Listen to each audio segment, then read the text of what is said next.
please.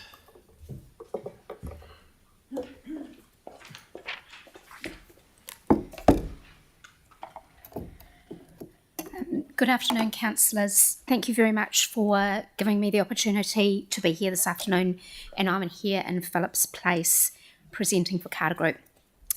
There are two key points that we would like to make. The first point relates to the expiry of existing demand credits. We believe there should be an indefinite life of existing demand credits. Given the objective of development contributions is to obtain a contribution from developments for new infrastructure that is required to service that growth, it is fundamentally wrong to charge development contributions on sites where there was previously a building. We also believe that is legal in a breach of the Local Government Act, and the concept is fundamentally flawed. There are numerous sites in the central city that are vacant, and as commercial drivers allow, they will be developed. It is unrealistic to believe that all vacant sites will be developed within 15 to 20 years of the earthquake. Excellent progress has been made, but commercial demand is required for each development to proceed. As a real-life example, Carter Group has developed 2 buildings on the corners of Cashel High and Manchester Streets. They are two-storey buildings, and they replace the former Holiday Inn hotel. There were 149 rooms in the hotel, and the hotel included a 13-storey building on the corner of High and Cashel Streets. The hotel buildings contributed to the service growth infrastructure at the time the buildings were developed, and contributed to servicing that growth infrastructure through various mechanisms throughout their lifetimes. Also, rates continued to be paid after the earthquakes to service the infrastructure that the buildings had contributed to. The replacement buildings have been built on sites that on the sites require less services than the old buildings, but the development contributions were charged. To charge development contributions on sites where buildings were previously located is double dipping.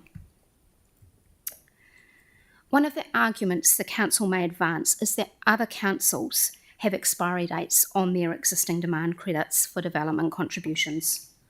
That doesn't make a policy that is fundamentally flawed right, and it also disregards the fact that Christchurch experienced a major earthquake that resulted in thousands of buildings being demolished. The second point we wish to make is that we do not agree with the 263% increase in development contributions in the central city. The 2021 policy for the amount of development contributions for the central city was based on first principles of amount of growth demand in the central city. The change to larger and fewer catchments just 4 years later is a change in first principles and will result in the central city subsidising development in wider Christchurch. It simply doesn't work for first principles to change. It sends messages to the market that the council is not consistent in its decision making. The final point I'd like to leave you with is the decisions you make send signals to businesses, both within the city and further afield, about how facilitative and how open the council is to growth and ongoing development in Christchurch. Growth and development provides jobs and economic activity, and also contributes to making Christchurch a great place to live, work and spend time. And they also contribute to providing the council with a larger rate space on an ongoing basis. If the council is not facilitative and open, capital will find other local authority catchments and other regions to invest in. Thank you. Okay, that's brilliant, and no one wants to ask a question. So thank you very much, Nikki, very clear. Thank you.